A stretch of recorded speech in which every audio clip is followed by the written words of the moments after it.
ইস্তেগফার মানে আল্লাহর কাছে ক্ষমা চাওয়া।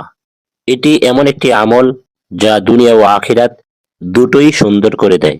আল্লাহ তাআলা কোরআনে বলেন, তোমরা তোমাদের রবের কাছে ক্ষমা চাও, তিনি বড় ক্ষমাশীল। সূরা নূহ। রাসূল সাল্লাল্লাহু আলাইহি সাল্লাম প্রতিদিন 70 থেকে 100 বার ইস্তেগফার করতেন, অথচ তিনি ছিলেন নিষ্পাপ। তাহলে আমরা কত বেশি ইস্তেগফার পাঠ করা প্রয়োজন। ইস্তেগফার করলে গুনাহ মাফ হয়, অন্তরের অস্থিরতা দূর হয়, রিজিকে বরকত আসে, বিপদ মুসিবত দূর হয়, দোয়া কবুলের দরজা খুলে যায়।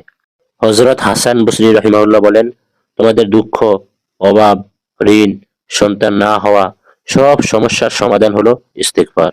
কিভাবে এই আমল করবেন? প্রতিদিন ফজরের পর বা রাতে ঘুমানোর আগে 100 বার পাঠ করুন।